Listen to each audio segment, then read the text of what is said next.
Olá, pessoal. Estamos aqui para mais um episódio do podcast Fale Mais Sobre Isso. Aqui, Arley Cavalcante, junto com Farley Valetim.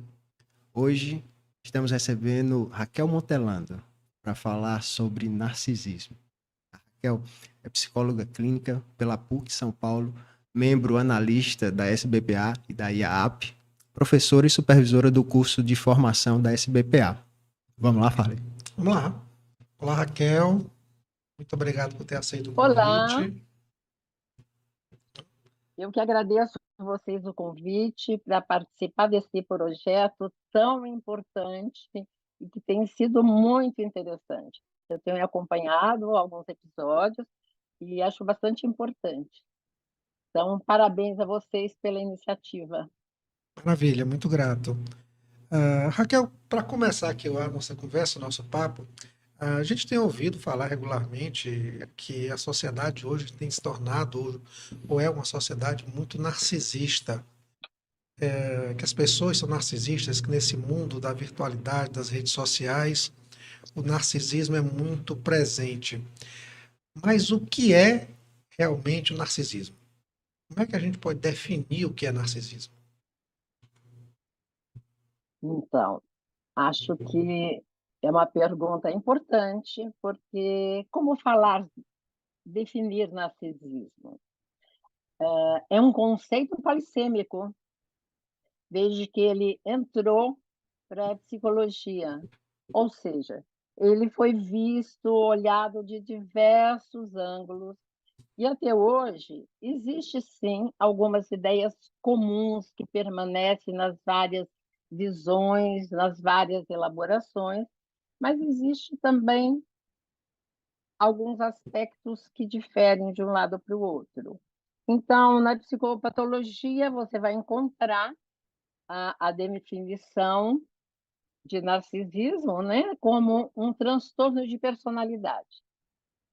Mas é um conceito muito mais amplo. O que nós poderíamos falar de narcisismo? O que é o narcisismo?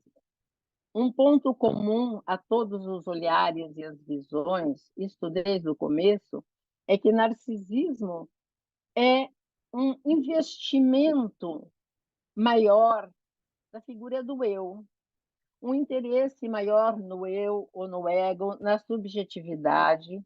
Então, o narcisista é aquele conhecido como centrado em si próprio. E aí existem algumas descrições que dão conta dessa manifestação, desse fenômeno no ser humano, que é de uma pessoa autocentrada, mais ególatra, que tem dificuldade nos relacionamentos, é uma pessoa que é muito perfeccionista, muito vaidosa, muito cheia de si, o que dificulta nos relacionamentos. Então, se você for no manual diagnóstico, tem vários itens que eles consideram importantes para você falar de um transtorno de personalidade narcisista. Mas isso é de um ponto de vista da psicopatologia. Existe um transtorno de personalidade narcisista? Sim, encontramos isso. Porém, eu disse que ele é muito mais complexo. Hoje em dia, nas várias possibilidades na literatura, que é imensa, não para de sair, vamos dizer assim, textos falando sobre o narcisismo. Hoje se considera que o narcisismo tem um aspecto normal, mas que ele pode se manifestar de formas desviantes, patológicas. Então, para entendermos o que, na verdade, é narcisismo, nós teremos que voltar um pouco, talvez lá de onde que é essa origem, para depois chegar no narcisismo, tanto individual como da cultura. A nossa cultura é tida, já desde o século XX, como uma cultura narcisista, não é? Tem o famoso livro do Christopher Lasch, que escreveu A Cultura do Narcisismo. Sim. O Professor, Debord, quando fala da cultura do espetáculo, também fala da sociedade narcisista que vivemos. eu achei interessante quando você falou assim, voltar à origem, né? Eu acho que talvez se a gente desse pelo menos uma ideia do mito de Narciso, né? Assim, se a senhora pudesse contar para a gente um pouco de forma resumida, mas assim, nos seus aspectos principais, para que as pessoas pudessem entender de onde que vem a ideia do narcisismo. O que é que Sim, eu acha? acho que é importante para poder entender, porque senão ficamos usando este termo e perdemos o significado do termo. Isso acontece muito, porque fala-se muito sobre narcisismo, mas inclusive existe no senso comum uma certa banalização do termo, eu acho. Então vamos olhar de onde que ele vem. A origem do termo narcisista, né? Narcisismo, narcisista, vem de Narciso. Narciso é um personagem mítico, né? De um mito que vem lá da Grécia e que chegou para nós, a versão mais conhecida, foi escrita no começo da era cristã por Ovídio. E é interessante quem é o Narciso. A história contada pelo Ovídio, que é a versão mais usada, porque tem uma ou outra que às vezes é citada, mas essa foi a que sempre esteve presente, é uma história ampla, muito rica, muito cheia de símbolos. Porque se pensarmos como Jung, que é assim, o mito está para a cultura, assim como o sonho está para o indivíduo. O mito, de alguma forma, veicula simbolicamente as questões fundamentais do ser humano, da existência do humano. Então, a história de Narciso é assim. Narciso, ele é filho de uma ninfa e de um rio. E ele era um rapaz muito, muito bonito. E o mito, diz Ovídio, ele vai contar a história. E Narciso é um adolescente, nessa época, que ele vai relatar a história. Ele era muito lindo, então ele era disputado pelas jovens, pelas ninfas, pelos companheiros, tanto por homens como mulheres. Mas ele desdenhava de todos. Ele não estabelecia relação com nenhum deles, apesar de conviver, porque ele sai no grupo, vai caçar com o grupo, mas ele não responde ao amor de nenhum deles. Um belo dia ele está andando na floresta e aí ele ouve um ruído. Ele vai parar para pensar o que é. E esse é um ponto interessante. Na verdade, uma das ninfas que se apaixona por Narciso é a ninfa Eco. A Eco, quando vê, apaixonadíssima, vê o Narciso andando pela floresta, ela vai seguindo. Ele percebe algum ruído, movimento e resolve perguntar quem é que está aí, venha. Ele vai chamá-la para aparecer. E ela, então, a Eco, fica entusiasmada com esse chamado e vai até ele. Mas a Eco tinha um problema. Ela era uma ninfa que tinha sido castigada pela Hera. E o castigo que ela recebeu da Hera era não poder iniciar a sua fala. Ela só poderia daí para frente replicar a fala do outro. Então, ela perdeu com esse castigo a voz própria. Isso por quê? Porque naquela época era, né, esposa de Zeus, é o casal parental do Olimpo. O Zeus era assim danado, né? Ele saía conquistando todas as ninfas em todo o Olimpo, na Terra. E a Hera tinha muito ciúme. E enquanto Zeus fazia isso, a Eco ficava distraindo a Hera. E a Hera se dá conta, fica muito brava com a Eco, então dá esse castigo para a Eco. Ela perdeu o dom da voz própria. Ela só poderia repetir a voz do outro. É isso que acontece quando ela vê o Narciso. O Narciso chama e ela ecoa, ela responde. E ela vai se sentindo entusiasmada para chegar até Narciso, chega até ele e tenta abraçá-lo. Nessa hora, Narciso a rejeita totalmente. Existem algumas versões diferentes, mas é sempre uma rejeição. Ele impede que ela chegue perto dele. E ela fica, então, muito rejeitada e sai dali e começa a se definhar, definhar, e perdendo todo o corpo, ela vira, de alguma forma, seus ossos viram pedra e ela vira o eco, apenas o eco. Ela perde o corpo. Depois que isso acontece, Narciso, caminhando, chega às margens de um lago. E ele se olha. Ele se olha e vê o seu reflexo ali no lago. E se apaixona por aquela imagem. Mas Narciso, ele não sabe que é ele que ele está olhando. Narciso não se conhecia.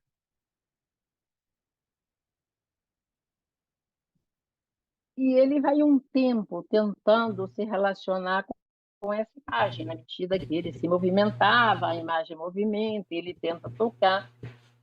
Leva muito tempo até que o Narciso se dê conta de que aquela imagem era a imagem dele. Aí ele entra num processo terrível de angústia e entra num processo de autodestruição pela impossibilidade do encontro, né? Então, aqui nós estamos fazendo um resumo, mas o diálogo é super interessante, tanto a fala dele nesse momento, como o diálogo que tem com a Eco. E aí ele não aguenta a ideia de que realmente aquele ele mesmo, né? Isso é resultado também de uma certa maldição, porque os jovens que eram apaixonados por ele estão se sentindo tão rejeitados que pedem para a deusa Raminúzia, que era a deusa da justiça, que mandasse um castigo para o Narciso. Sim. Que ele passasse a amar e ser rejeitado e não poder consumir este amor, tanto quanto a mesma coisa que ele fazia com os apaixonados. E é isso que acontece com o Narciso à beira do lago. E aí ele começa, então, nesse desespero, ele começa a se atacar, ataca seu corpo, e vai se desfazendo, queimando, desfazendo. Ele morre, ele vai lá para o rio Estige, onde eu, né, depois da morte, nos mitos gregos, e lá ele continua tentando encontrar a imagem. E no lugar dele, onde ele morreu, surge, nasce uma flor, que é o narciso. E é interessante, então, pensar que narciso, então, vem do grego, que é narcissos, cuja raiz é narcos, mesma raiz de narcótico. Vamos falar disso depois. Então, este é um mito. Esse mito e essa figura de Narciso, fantástico, né? Que veio, ela é o livro do Ovídio é do começo da era cristã. E ele inspirou, esse personagem inspirou toda a cultura desde o começo. Assim, se nós vamos encontrar na literatura, vamos encontrar na pintura, a filosofia. Então, muitos se debruçaram sobre o que era esse personagem e criaram a partir daí. À medida que o tempo foi correndo, olha, isso 2000 anos, né? Presente aí na nossa cultura. Cada vez mais foi sendo trazido, inclusive, para a psicologia, que ele entra para a psicologia lá no começo do século XX, né, como uma perversão, no sentido de uma perversão sexual, como um auto-amor, né, com uma volta para si mesmo, um amor autoerótico. Depois vem o Freud, escreve, e a partir daí, assim, muita coisa surge para esse fenômeno que se observa na clínica. Muitas reflexões. Então, o que aconteceu com essa situação? que acontece com essa história? A primeira coisa que nós temos que pensar é porque nessa história, que é tão mais completa, tão mais rica, a nossa cultura ficou presa num personagem. Toda a história, o desenvolvimento, né, os aspectos culturais são focados a partir da figura de Narciso. Mesmo da psicologia, tudo que você vai ler a partir de Narciso. Em toda a bibliografia da psicanálise, por exemplo, que tem muita depois que Freud escreveu sobre conceito, você não encontra referência a outros aspectos. Sim, ao Narciso, ao que é o reflexo, o simbolismo do reflexo, do espelho, da imagem, mas sempre focado no Narciso. Eu acho que isso já fala de uma questão da nossa cultura ocidental, onde sempre existiu e foi cada vez mais se formando e se fixando um acento muito grande no eu. Porque se nós olharmos para que fenômeno é esse, né, o que o Narciso representa, o Narciso representa, na verdade, esse investimento no eu, esse fechamento no eu, na dificuldade de relacionamento com o outro. E isso tem a ver com a consciência, com esse fenômeno da consciência, né? Quando temos consciência, quando a espécie humana, de alguma forma, sofreu toda uma transformação e foi se dando conta cada vez mais, desenvolvendo esse eu, começou a ter uma consciência reflexiva. Eu sou quem sou eu. E a nossa cultura foi olhando e vendo isso de uma forma bastante acentuada. Eu acho que o fato dela ficar simplesmente falando só da ter olhado só para este personagem da história já nos fala da cultura. Então, este é um ponto que temos que pensar. O que acontece, então? Mas eu, assim, estudando, eu não sei se vocês querem parar para fazer alguma pergunta, mas estudando toda essa temática do narcisismo, lendo a imensa produção que tem, não só da cultura, mas dentro da psicologia, né? Tendo as opiniões variadas, tratamentos variados, o que para mim fez mais sentido para não só entender teoricamente, mas também na observação clínica, foi a abordagem do Beighton, né? Que a maioria conhece, Carlos Beighton, foi um fundador da SBPA, fez a formação na Suíça, e ele, a partir dos conceitos de Jung, ele traz muitas diferenciações, uma elaboração muito interessante.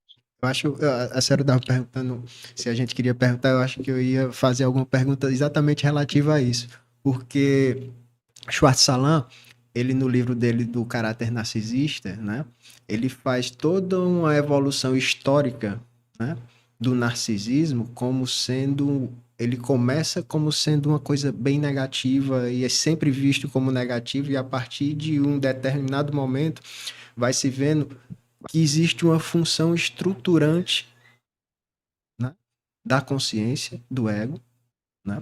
E eu acho que vai entrar aí no que você estava começando a falar, saber se tem como a gente ter um limite disso. Quando é que esse narcisismo passa dessa função estruturante do ego, da consciência, para uma coisa mais patológica, vamos assim dizer. Eu acho que o Beighton vai falar exatamente disso, né?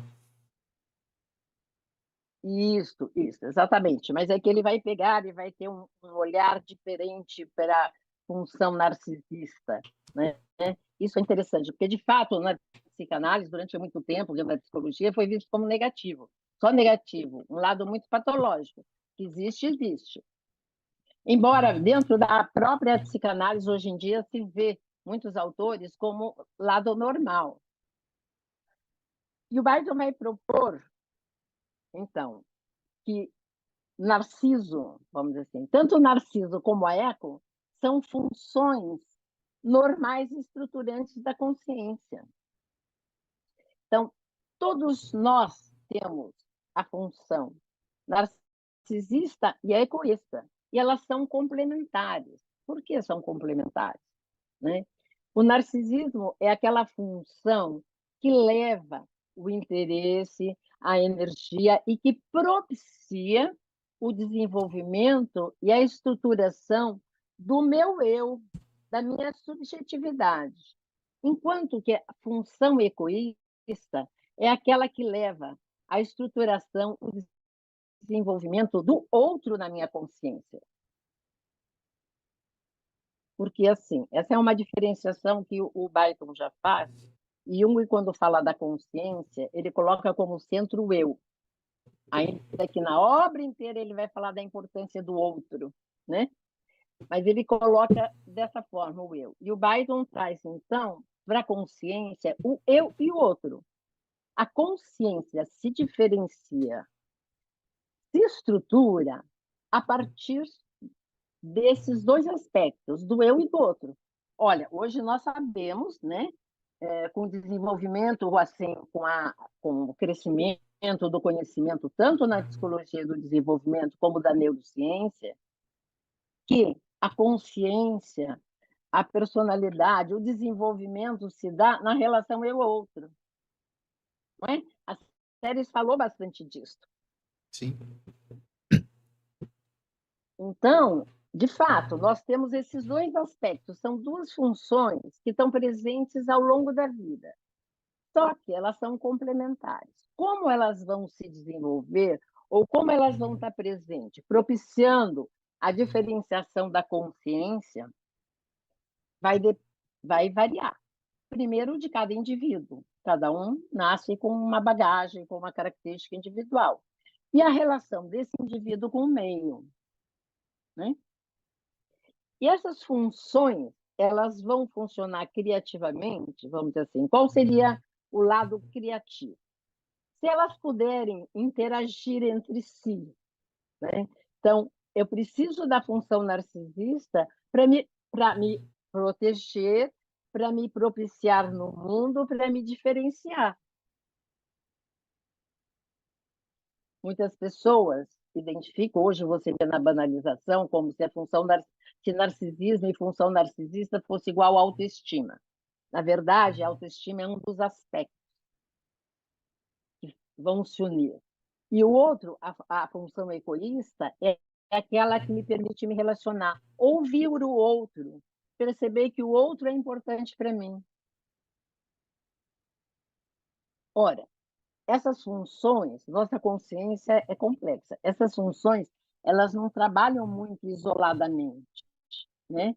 Nós temos aqui, são funções que vão propiciando a diferenciação da consciência, mas junto com outras tantas funções, principalmente com relação a isso, no setor da afetividade, nas emoções.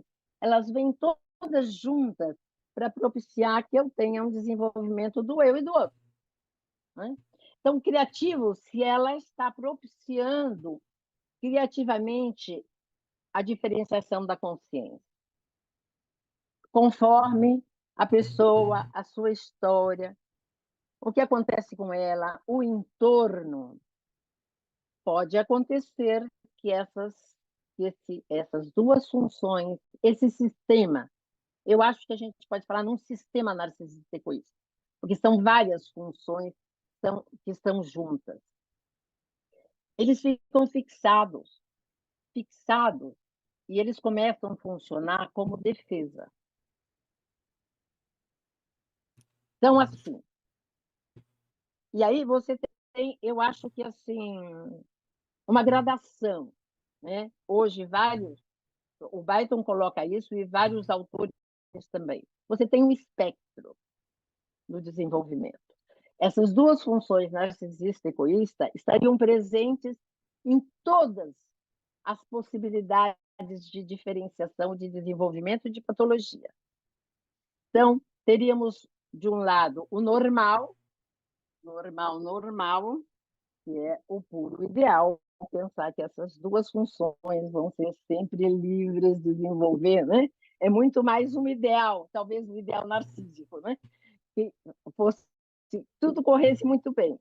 Depois passamos por questões, né? Todos nós temos alguns sofrimentos narcísicos, algumas pequenas feridas, mas podem não ser graves, pode desenvolver. Depois passamos pela neurose, ela passa pelo border, ela passa pelos problemas de caráter e ela pode se manifestar também na psicose. Então, é um contínuo. Que nós falamos quando a problemática é narcisista e egoísta, é quando esse sistema e esse sistema de defesa é o que prevalece na estruturação da personalidade. Raquel, Então, então como assim, saber? Como? só Fala. um questionamento, assim, se a gente pensa que essa questão do narcisismo é algo normal da estrutura psicológica, é uma pergunta que com certeza estão se fazendo agora, como é que a gente pode pensar nisso enquanto patologia? Quer dizer, quando é que vira então algo patológico?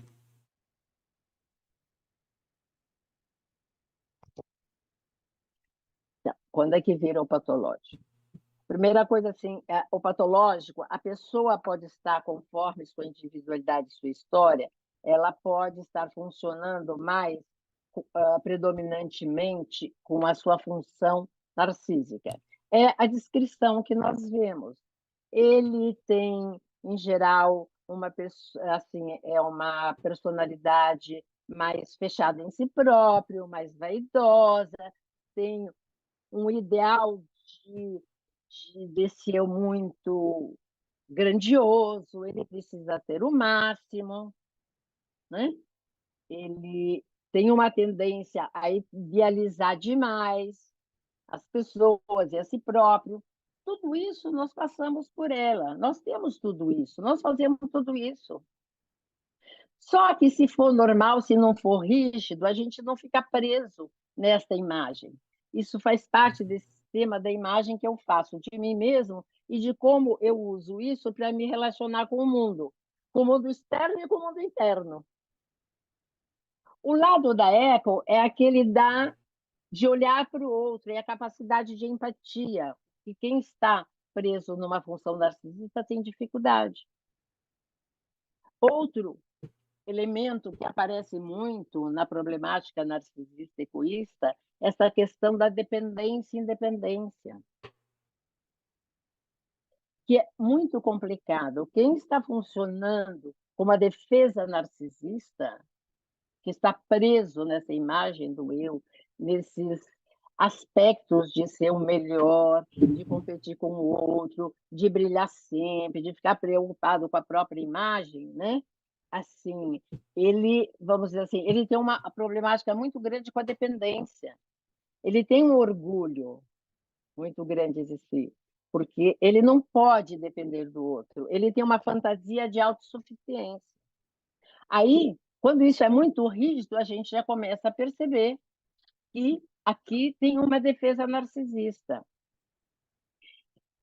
Se vocês pensarem na prática de vocês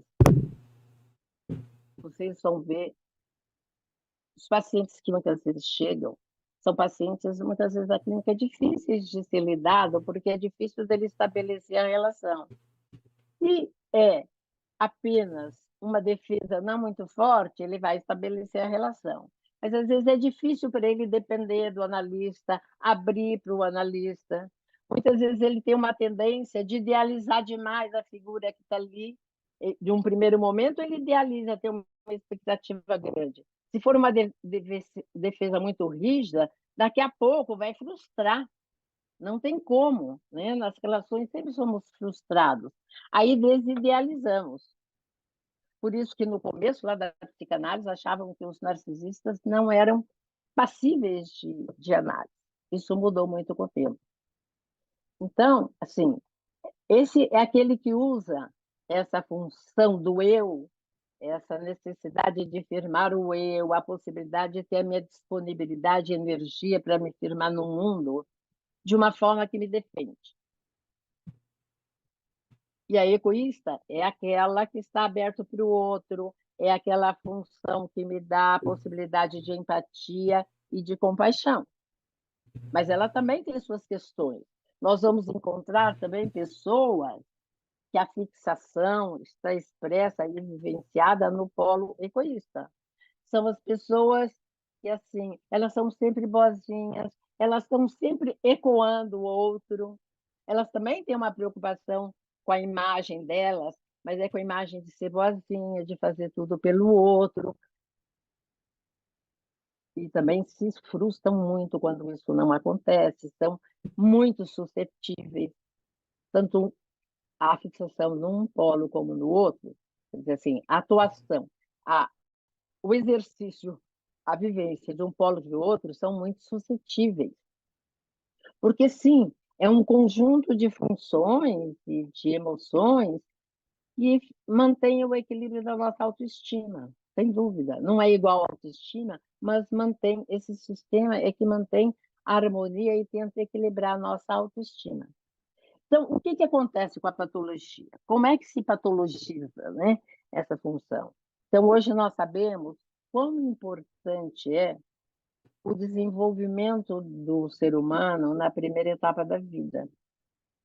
Porque, num primeiro momento, a criança, ela não tem, assim, ela vem ao mundo, ela tem um eu e tem um outro presente em germe na consciência. Mas ela não tem isso muito desenvolvido. É aos poucos que isso vai se desenvolver. E, num primeiro momento, ela precisa, vamos dizer assim, que cuide dela. Então, ela precisa do reflexo, né? Sabemos hoje como é importante o contato com a mãe, o reflexo do olhar da mãe, é igual o reflexo do Narciso, né? Quer dizer, buscar a imagem de se sentir amado. Ela sente isso através do contato com a mãe, com a figura que cuida. Não é sua mãe. Tem a mãe, tem o ambiente, tem a mãe, tem o pai, tem todo o ambiente da família. Então, no primeiro momento, vamos dizer assim, ela precisa ser mais narcisada, no sentido de que ela é dependente durante muito tempo na vida, né? O ser humano tem essa questão. É uma espécie que demora muito de dependência para ter sua autonomia. Então, ela precisa de receber aporte. Mas, pouco a pouco, ela vai se dando conta deste eu, mas que tem também um outro. Isso já está em germe ali na consciência, né? Tanto que é interessante, nós vemos na criança, tem a famosa a fase do espelho, descrita por Lacan. É na hora que ela olha para o espelho e ela se descobre. É o momento em que ela começa a fazer uma diferenciação maior do eu, né? E se esse sistema é recebido, é tratado, se ela recebeu, se o ambiente foi o que o Winnicott chama, né, da mãe suficientemente boa, essa diferenciação da consciência, essa diferenciação do eu e do outro vai acontecendo de uma forma harmônica. Faz parte disso frustrações, até para que eu possa me perceber. Mas se for uma frustração demais, aí eu vou ter problema no sistema. Então, é como assim, né? Às vezes eu penso na imagem da unha. Se a unha tem uma matriz, que ela cresce a partir de uma matriz. Se eu dou um golpe e machuco muito a raiz da unha, vai ser muito difícil ela nascer, ela crescer de uma forma normal. Se eu recebo golpes depois, em outras partes da unha, é mais fácil restabelecer. Então, assim como a consciência, a personalidade no começo, ela está mais suscetível aos golpes e às feridas. Então, nós vemos isso, a vivência, às vezes, de abandono, ou quando tem uma doença, criança que nasce com alguma doença, por exemplo, já de início, ou quando tem um luto na família, na época do nascimento. Então, são várias possibilidades que vão criar as feridas narcísicas. E tudo depende de como elas vão ser recebidas, tratadas e desenvolvidas ao longo da vida. Porque esse sistema narcisista egoísta, né, que tem a ver com a nossa consciência e com o nosso ser no mundo, como nos percebemos no mundo, tanto o mundo externo como o nosso mundo interno, ele vai variando também ao longo da vida. Tem todo o seu período de formação, né? Mas no começo muito importante, depois tem um período um pouco mais estável, mas ele vai se diferenciando. Depois, na adolescência, que é um período de muita mudança e transformação, esse sistema está muito aberto, muito suscetível. Não é à toa que é interessante isso, né? Porque a história que nos conta o vídeo fala do Narciso, do que ele sofre neste momento. Exatamente, ele tem 16 anos, é no período da adolescência. Nessa hora, com toda a modificação hormonal, biológica, enfim, do corpo, né? O sistema está muito aberto. Então, é um momento delicado. Né? E que o narcisismo e o egoísmo, essas duas funções, vão aparecer assim, dependendo de como foi a história até aqui. Mas, por exemplo, e a gente vê muito isso na família, ele começa todo um questionamento dos valores, então ele começa muito mais a exercer a função narcisista, às vezes, da família. Enquanto que com o grupo dele, ele muitas vezes ele é um egoísta. Ele quer lá ficar igual ao grupo, ele quer fazer tudo o que o grupo, se unir ao grupo, ter a vivência grupal. Então, as duas vão se desenvolvendo. Aí passa, vai, da maturidade e tal, né? Sim. Quando chega a última fase, que a gente vive, né? Vamos dizer assim, que a gente chega lá, você tem falado mais, terceira, quarta idade, nessa vivência toda, de novo, esse sistema começa a ser ativado, bombardeado, um momento difícil, né? Porque a velhice é onde o nosso sistema egoísta vai sofrer abalos. É você ver o seu corpo entrando num processo, né, de desmanche, vamos dizer assim. Você tem as questões, muitas vezes as doenças, vem a perspectiva do fim. Então, é um outro jeito. Como cada um vai lidar, vai depender do histórico de cada um. Isso de maneira geral, né? Então, a patologia, o que é patológico é quando essas defesas são muito rígidas. Isso a gente percebe. Isso do ponto de vista individual. Vocês levantaram logo de início assim, o que é isso da nossa sociedade? De se falar da nossa sociedade como uma sociedade narcisista. A sociedade ocidental passou por diversas transformações, não é? Jung era uma pessoa que se preocupava bastante com a história desse desenvolvimento da psique coletiva. Então, no Ocidente, né? Vou falar do Ocidente porque aí o Oriente, vamos deixar, é uma outra coisa, tá? Mas no Ocidente, o que aconteceu? Este símbolo de Narciso sempre teve lá. A questão narcisista, egoísta, sempre teve presente na humanidade desde o começo, desde que essa espécie diferenciou consciência e a vivência de um eu. Mas foi vivido de formas diferentes, né? Acho que antes, durante muito tempo, o narcisismo ficava com as figuras de poder, né? Sim. Então, os reis, a classe nobre, e o resto ficava mais ou menos ali do outro polo, desempenhando mais o lado egoísta. Mas as regras eram muito mais claras e mais fixas, concordam? Sim. Aí, com o desenvolvimento, vamos pensar assim, quando começa. É bem complexo, mas deixa eu tentar reduzir um pouco. Com o desenvolvimento da, da indústria, começa aí, né? a indústria, das cidades, do urbanismo. Então, todo a volta, a saída dos campos para as cidades, que muda já o contexto, né? O surgimento da burguesia, a sociedade de consumo, que desde lá vai cada vez mais sendo ativada a questão do consumo, o capitalismo, né? Qual é o foco que vem? Aonde é que se foca? É no eu, no sucesso do eu, no eu bem-sucedido, no eu, o que eu tenho, na minha posse. E o que chama atenção, veja, já lá a obra do Ina dos meados, até meados do século XX, ele chama atenção para isso, esse distanciamento, dessa separação que vai havendo da consciência das nossas raízes naturais.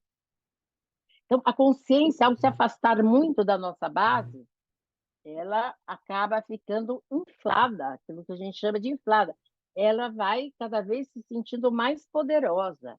E todo o nosso sistema capitalista, consumista, industrial, e já vamos chegar na tecnologia, puxa por isso.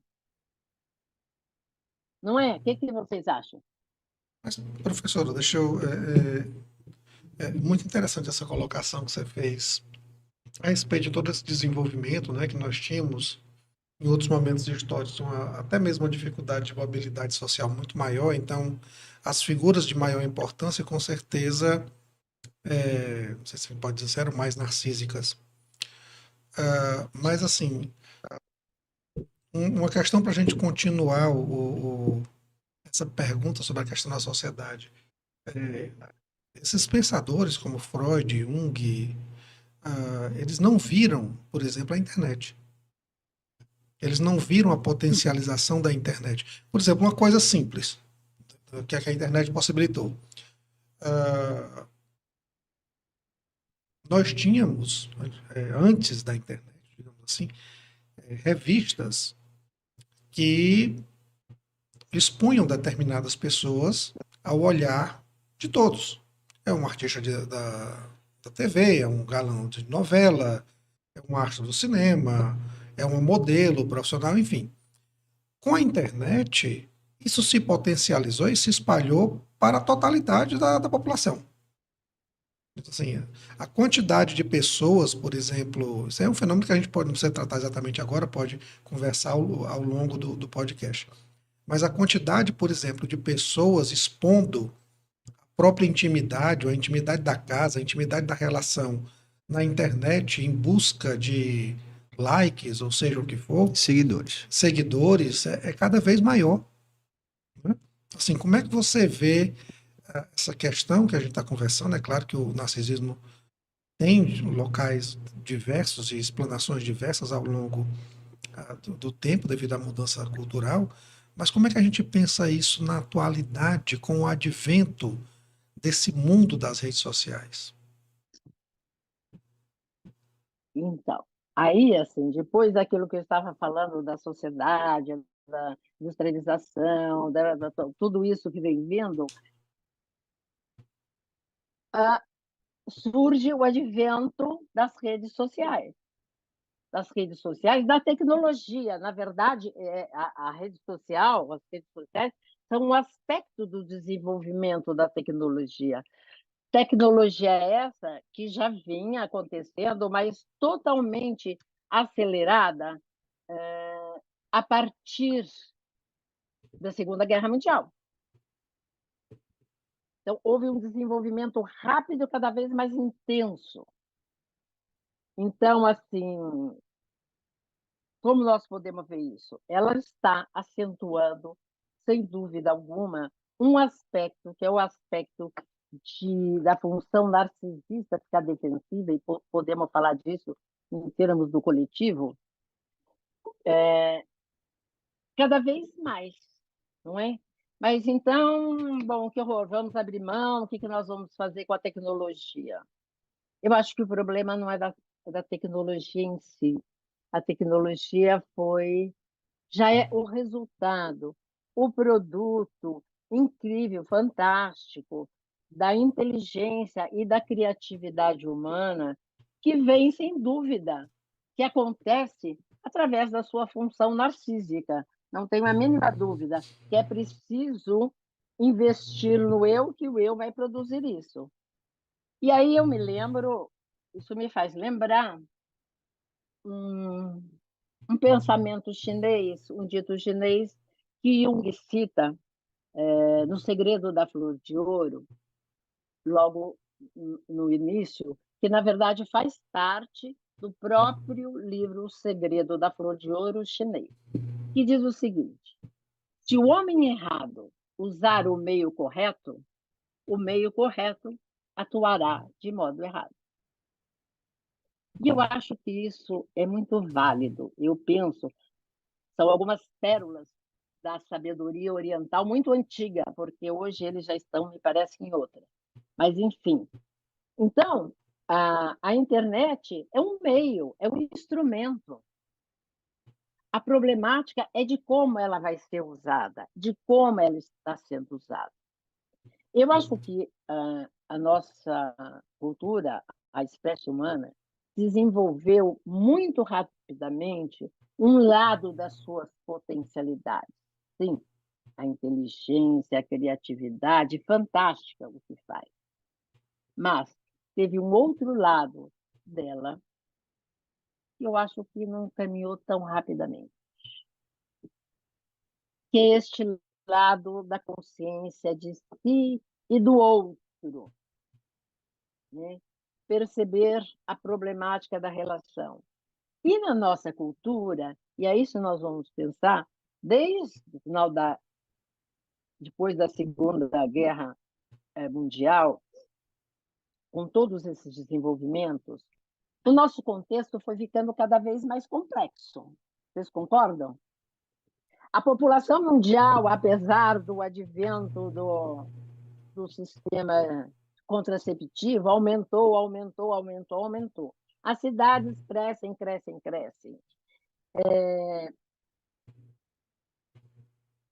Então, assim, foi ficando cada vez mais complexa e a tecnologia trouxe mais complexidade. Ora, eu disse que a gente desenvolveu um lado, outro não. A nossa consciência, parece que a nossa consciência não é um desenvolvimento, uma aquisição tão recente na história da espécie. Ela não dá conta de tudo isso. Toda essa complexidade fez com que as pessoas se sintam mais inseguras, mais ameaçadas. Isso traz uma angústia muito maior. Ora, frente a essa angústia, a possibilidade de que a defesa narcísica se fortaleça é muito grande, concordam? Exato. É a defesa do meu, da minha subjetividade. Então, houve um acento, uma valorização deste eu, deste ego na sua imagem, na sua produção, nos seus conhecimentos, né? Ter é muito importante, ser de acordo com os valores da época, tudo isso é muito acentuado. Acentuado pelo sistema, sim, capitalista consumista, não tenho a mínima dúvida, né? É só entrar em qualquer rede e no Instagram que você vai ver que isso é o tempo todo incentivado, né? De um lado, você oferece essa possibilidade, mas de outro lado, você traz muito mais insegurança, é muito mais complexo, a competição está muito maior. Aquele caminho que era traçado pelos jovens, até não faz tanto tempo assim, né? Eu acho que era muito mais simples, ele ia, formava, tinha lá os valores mais determinados, ele terminava o estudo, ele escolhia uma faculdade, não tinha um leque tão grande de possibilidade em termos de escolha, ele escolhia, fazia uma faculdade, ia lá, passava pela época da adolescência, da briga, tudo, de repente ele ia se estruturando e ele saía de lá e ia para o mercado do trabalho. Hoje, se você olhar, os jovens têm uma dificuldade enorme de se inserir no mercado de trabalho. Nós vivemos uma época de muita insegurança e tudo muda com muita rapidez.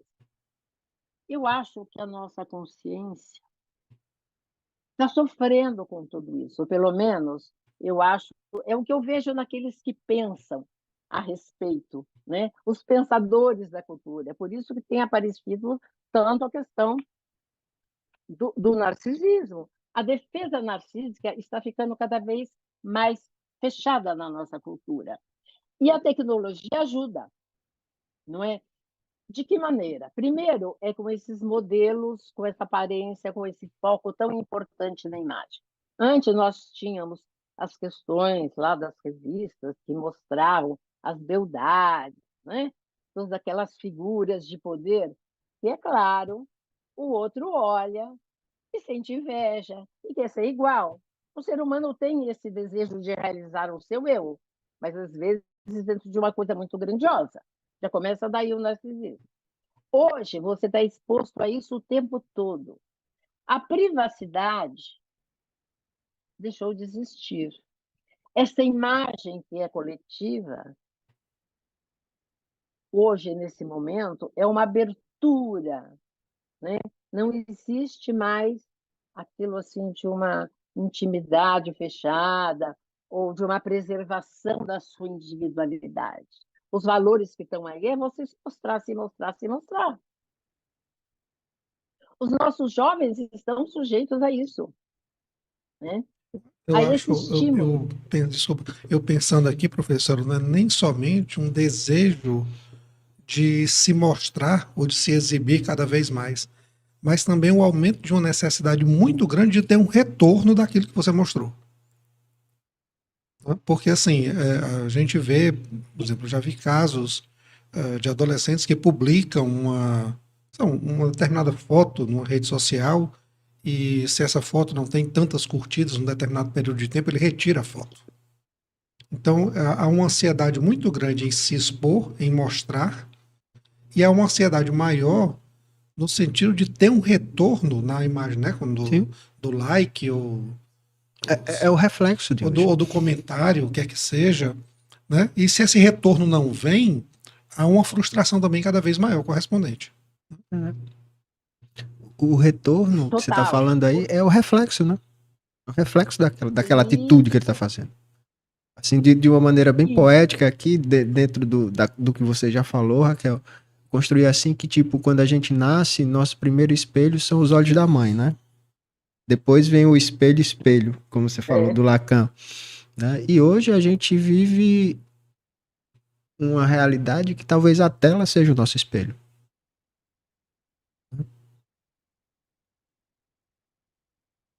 Pois é, eu acho que essa realidade está aí, talvez esteja nos espelhando no nosso desenvolvimento.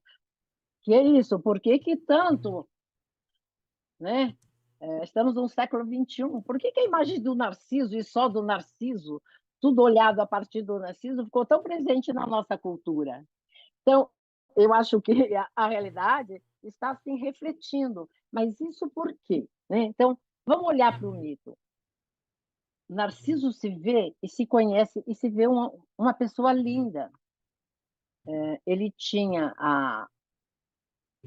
Isso é interessante trazer para costurar. Assim, a mãe do Narciso era uma ninfa muito ansiosa e ela tinha uma certa ansiedade com relação ao destino do filho. E ela pergunta para o Tiresias, que era um sábio vidente, né, conhecido em outras passagens, se Narciso viveria muito. E ele responde: sim, se ele não se conhecer.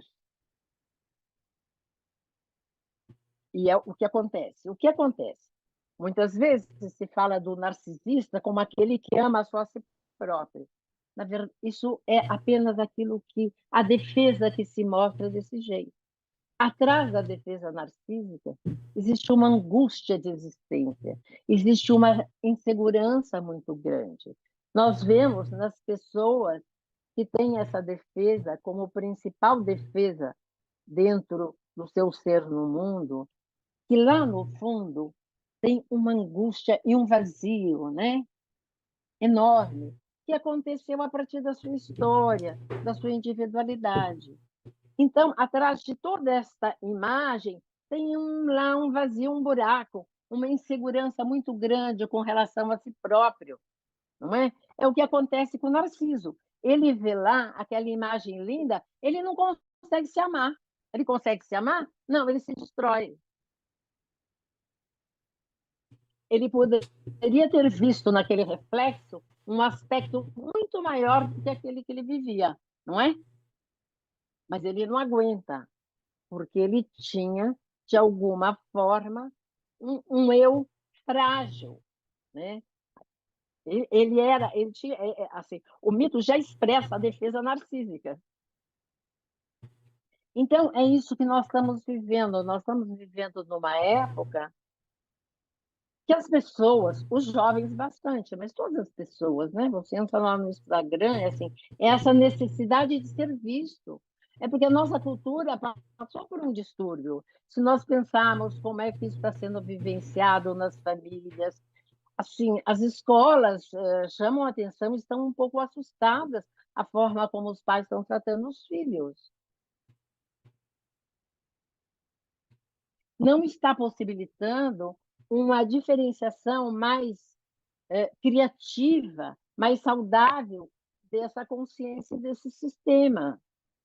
Ao mesmo tempo, para a gente não ficar. Porque isso é presente em tudo, nas redes sociais, e aí eu falo assim: a tecnologia, veja, as redes sociais, né, a internet, tudo isso é um aspecto da tecnologia. Nós temos outro aspecto do desenvolvimento da tecnologia que me preocupa bastante, que é o da medicina. Veja, a maior ferida narcísica que temos do nosso sistema, eu acho, que podemos dar conta, é sermos finitos. É que a eternidade é apenas uma ideia e quase que uma ilusão. E morrer é um desafio. E o ser humano vem cada vez mais tentando desafiar essa situação, tentando buscar a eternidade, sim ou não? Isso. Então, nós vemos isso acontecer na medicina, por exemplo, assim, como se prolonga e se prorroga a vida. Às vezes a pessoa já está sem qualquer condição de uma vida mais saudável, mais agradável, mais produtiva, mas a pessoa e a família ficam presos naquela vivência. E a medicina, então, vai estendendo com toda a sua tecnologia, que é fantástica, que ajuda em muitos momentos, mas que vai cada vez mais estendendo isso. Por outro lado, é essa coisa na aparência, né? Então, vamos pensar só na área da plástica, né? A imagem, como na nossa cultura, cada vez mais é a cultura da imagem. Envelhecer é um problema.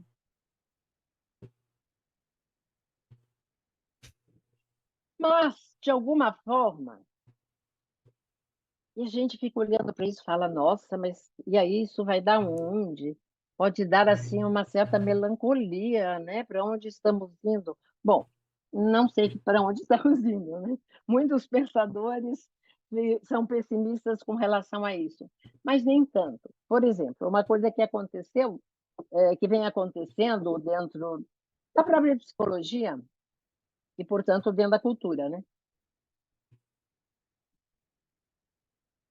É que a história de Narciso, como eu contei para vocês no mito, ficou focado no Narciso, né? Que representa essa função narcisista do eu, o envolvimento com o meu eu, colocar o eu como prioridade. Né? O próprio Freud já dizia assim, é preciso um certo egoísmo para não adoecer, mas afinal das contas, a gente adoece e é preciso amar para não ficar doente.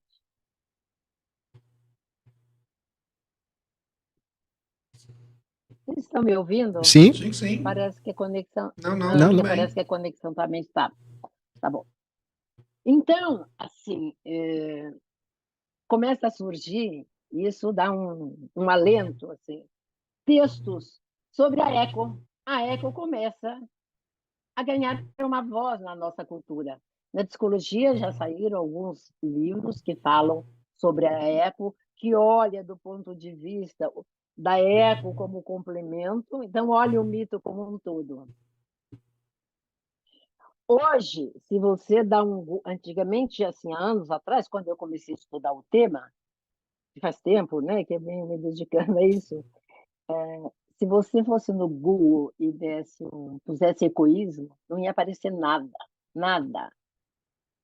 Hoje você digita lá, tem um monte de coisas, são trabalhos feitos, tem de tudo, com mais qualidade, menos qualidade, mas sim, está vindo à tona o lado da eco, que é o lado da vivência do outro, de levar o outro em consideração, de perceber que o eu, sozinho, ele não vai a lugar nenhum. Então, sai dessa egolatria, que nós estamos vivendo uma egolatria. Então, isso nos traz assim uma expectativa positiva. Tem um movimento, talvez, na psique coletiva, né? E se nós vamos no Instagram, sim, tem um monte de coisa desse tipo. Mas também já tem muitos grupos tentando trazer o outro, trabalhando neste processo.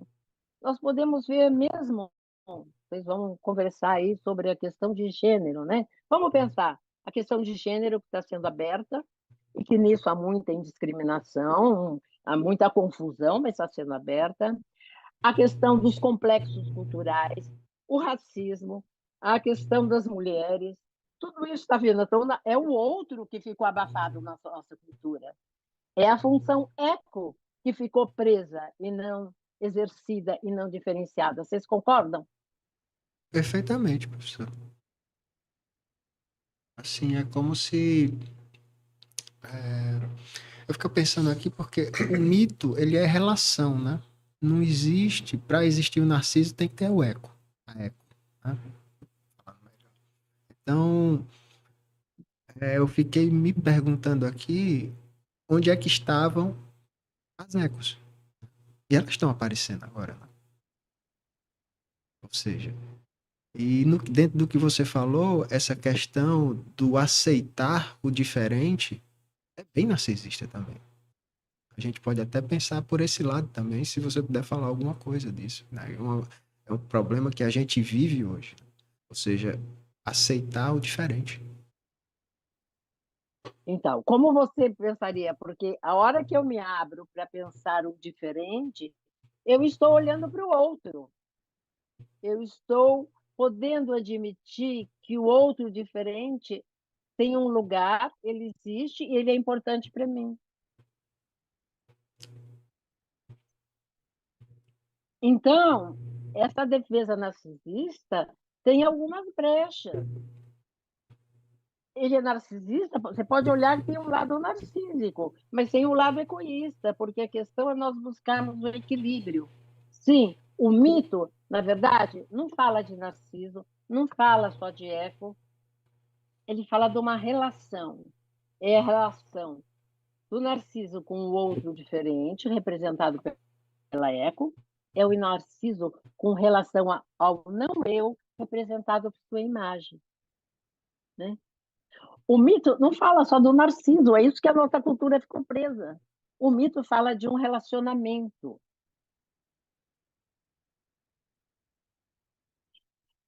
E hoje nós sabemos, né? Isso que a ciência, eu acho que a neurociência trouxe. Claro, num grupo da neurociência, né? Outros têm, ali também tem suas divergências, mas a total importância da relação, a importância no desenvolvimento da emoção, da afetividade, né? Como isso faz parte da diferenciação.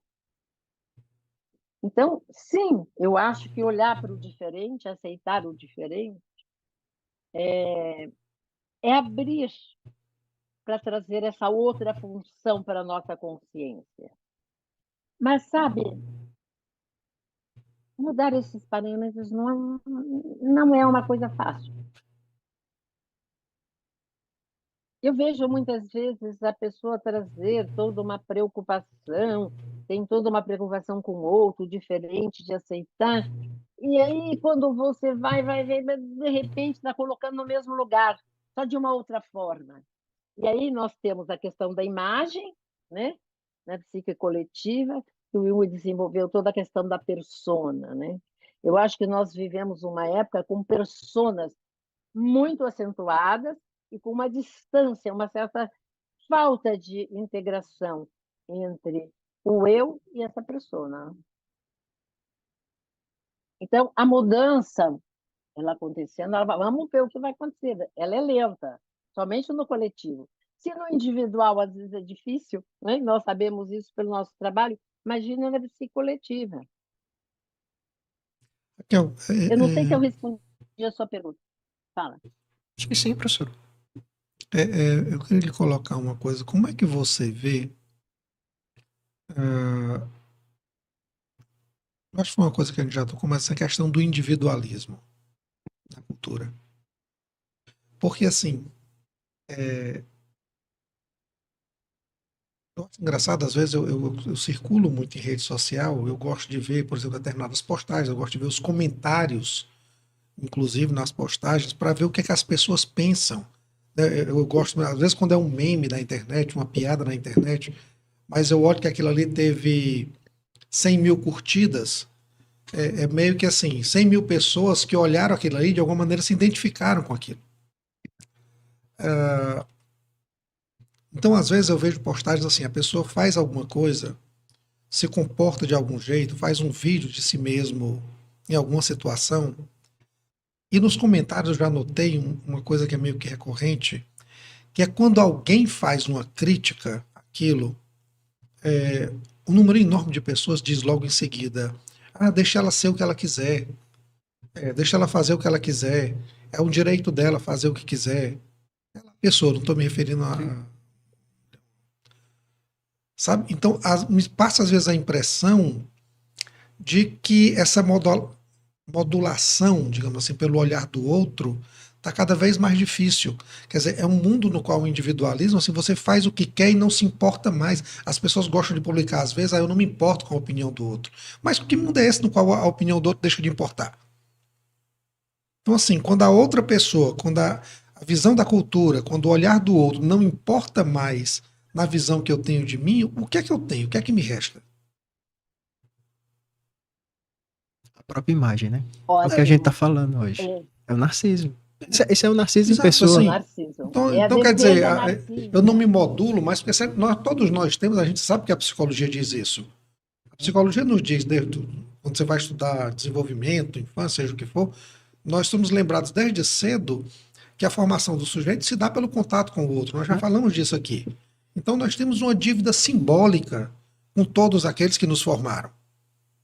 Então, quando esse olhar já não importa mais, quando a palavra do outro já não importa mais, o que resta? Quer dizer, que sociedade é essa que nós estamos criando, né? Isso, eu acho que sim, é a questão, mas exatamente isso que está sendo exacerbado, né? A questão do individualismo. E nesse momento em que tudo está sendo muito. Tem muitos valores sendo questionados, mas tem sim um individualismo, e aí a confusão, que liberdade é fazer o que você quer, é falar qualquer coisa. Isso está dando todo um questionamento, inclusive na legislação das redes sociais. Sim, Então, tudo é possível, né? Porque é exatamente a defesa narcísica que não quer admitir o seu limite. Eu me defendo. Então, eu tenho uma ideia totalmente inflada de que eu posso tudo. Eu quero tudo, como eu quero eternidade. Eu não quero morrer, eu não quero ter limite, eu quero ter tudo do bom e do melhor, eu quero ganhar muito dinheiro, quero ter uma casa fantástica, eu quero ter um corpo que não envelhece. Então, essa é a problemática sim, do individualismo e do eu, que nós estamos vivendo muito, porque todo o nosso sistema foi reforçando esse tipo de coisa. E quando veio a pandemia, eu fiquei pensando, bom, assim, fazia muito tempo que a nossa cultura não vivia uma circunstância dessa, principalmente no nível global, porque quando tivemos lá a gripe espanhola, a gripe asiática, a globalização não era como era agora, então era um fenômeno muito mais restrito. Aí a pandemia, aí eu fiquei pensando assim, bom, quem sabe agora as pessoas vão ser sacudidas na sua nessa sua visão tão egocêntrica, né? Vão perceber algo mais, vão perceber sua fragilidade, quem sabe venha compensar um pouco esse individualismo. Acho que era a minha idealização narcísica, porque passou a pandemia e isso aumentou demais a questão das redes sociais, do uso da internet, que teve seu lado criativo. Podemos continuar trabalhando, a economia não despencou totalmente, porque essa rede existe, essa possibilidade existe, mas também teve os seus efeitos deletérios. Hoje, eu olho, eu saio, vejo o Instagram, né? Porque eu também gosto de olhar. Eu não tenho Facebook, porque eu não gosto de ficar muito nas redes, mas eu tenho Instagram e eu gosto para me situar na psique coletiva, como você falou, Farley, né? É uma forma de você sentir a temperatura do coletivo. Mas aí você olha isso, você sai, pelo menos aqui em São Paulo, nas ruas, né? E você vê que as pessoas ficaram mais egocêntricas. O trânsito, as pessoas vêm, mas ninguém está olhando muito para o outro.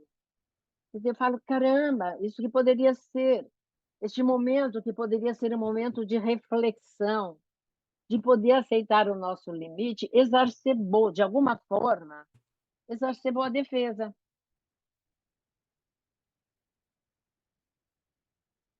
Mas, como eu disse, assim, nós temos um trabalho com isso, né? Nós, dentro da psicologia, se temos essa noção, se estamos refletindo, acho que nós temos um trabalho importante a fazer com isso, e eu acho que, assim, a educação tem que pensar, porque a gente vê nas escolas, porque tem uma problemática familiar, né, que está exacerbando isso também, né? Além das redes sociais, essa questão que os pais, no seu, na sua defesa narcísica, né? Agora vamos falar da família, que pegam e entregam a tecnologia para o filho porque é mais fácil. Primeiro, porque eles projetam nos filhos aquele ideal narcísico que eles queriam atingir, que talvez não tenham atingido. Então, o filho tem que realizar tudo aquilo que eles não conseguiram na vida. É uma projeção do ideal narciso. Fora que, assim, é muito mais fácil, às vezes, entregar um celular, um tablet, um computador aos filhos enquanto eu faço outra coisa. Além de que, de fato, existe uma realidade que, de uma forma geral, eles estão tendo que trabalhar muito mais. De novo, a sociedade capitalista do consumo, as dificuldades. Então, os pais, né, estão trabalhando. Mas tem uma coisa, eu acho que do narcisismo dos pais. Eles entregam fácil as redes, porque eles deixam lá por conta. Isso não ajuda no desenvolvimento mais saudável dos filhos. E eu vejo isso através do contato com o pessoal que trabalha em escola, que é uma questão bem séria e bem grave. E frente a essa angústia e essa falta de limites, essa ideia desse individualismo, entra aquilo que nós estamos vendo né, que está acontecendo, por exemplo, o aumento indiscriminado do consumo, às vezes, de drogas, né, incluindo o álcool. Isso desde os jovens. Os jovens hoje, com essa questão toda de liberdade, de abrir, de não reprimir as crianças, os filhos, sim, não é uma questão de reprimir, mas a dificuldade de colocar limites que tem a ver com as defesas dos pais, eu acho, a gente sabe que eles estão entrando, por exemplo, em algo muito, muito, muito mais cedo. Raquel, Sim. eu estava pensando aqui como a gente já falou aqui sobre o narcisismo, né? É, a gente tá chegando na nossa hora. Por incrível que pareça, eu acho que tinha Pois é. tanta coisa pra gente falar ainda, né? Mas assim, eu queria pedir a você que o que foi que a gente ainda não falou aqui, que você poderia dizer que é importante ser falado sobre narcisismo para a gente ir encaminhando para o nosso fechamento?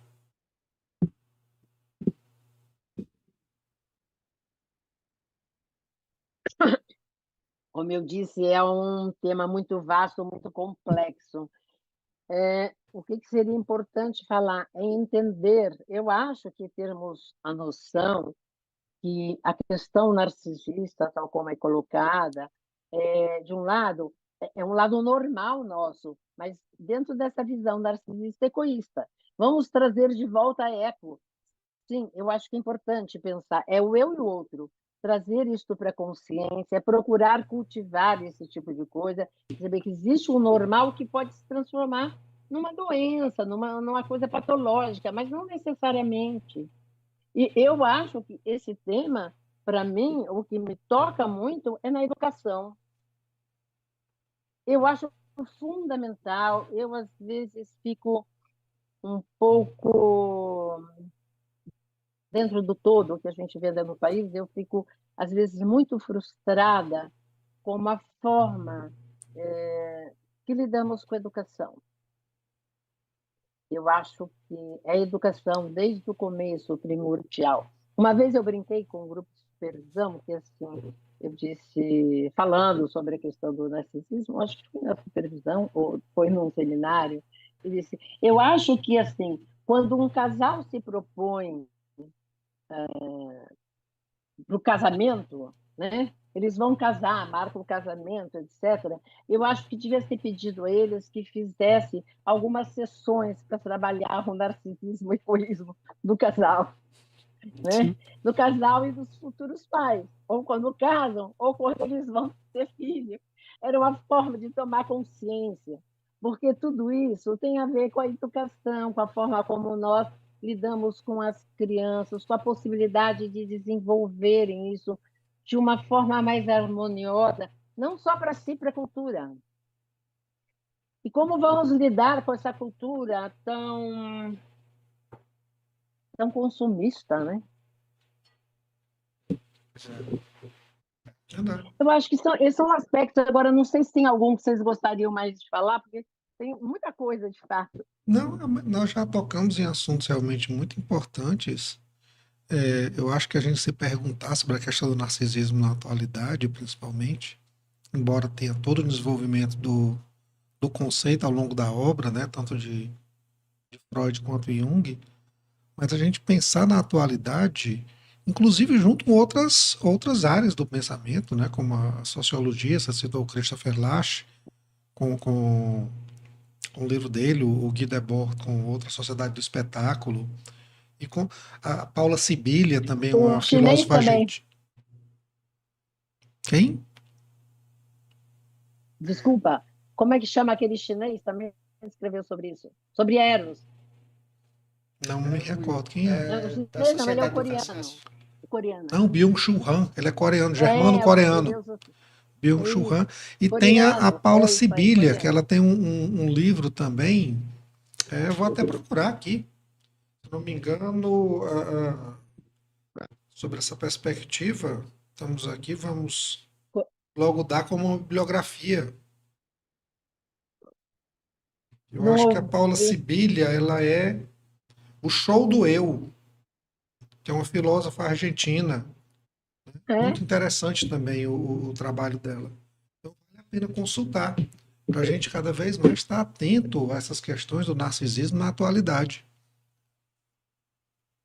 Sim, porque não é só, nós encontramos isso no individual, nos nossos consultórios, mas é um fenômeno coletivo. E nós temos que cuidar, eu acho que nós temos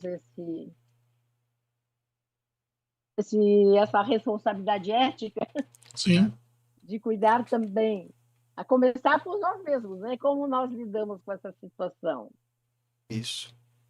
no nosso cotidiano. porque é difícil, né?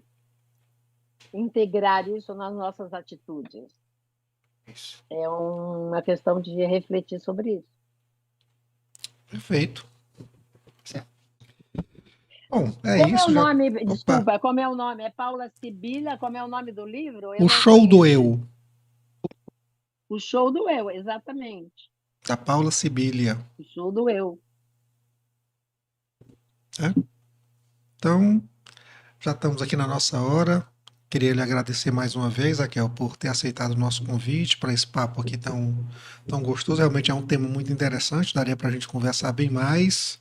Quem sabe em um outro momento a gente continua em algum aspecto mais específico do tema. Mas é isso. Espero que todos tenham gostado. Muito grato aí pela companhia para esse mais um episódio aqui do podcast. Arley, fique à vontade. Vou passar a palavra para Raquel, para ela fazer o encerramento dela e deixar aqui meus agradecimentos também aqui. Tá bom? Obrigado.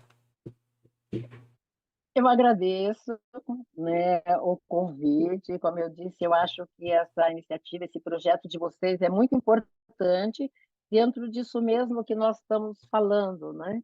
Levar, usar a tecnologia e esse recurso da internet para trazer um pouco mais de consciência. Então, eu agradeço muito por ter vindo aqui. Acho que o tema, assim, ele é tão intenso, assim, e complexo, porque ele fala da nossa consciência, ele fala da questão humana, da consciência reflexiva que temos do eu. Ele fala do nosso eu. Essa é a grande problemática do ser humano, o eu e o outro. Porque nós só somos eu na medida do outro. Eu não existe isolado de forma alguma, né? Então podemos ficar. Eu estava realmente pensando como vamos fazer com toda essa complexidade. Espero ter conseguido, com a ajuda de vocês, com as perguntas, ter conseguido passar algum ponto assim para que fique com reflexão, né?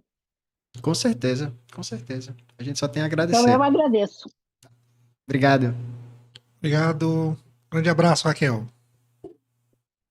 Obrigada a vocês. Um abraço, bom final de semana. Tá.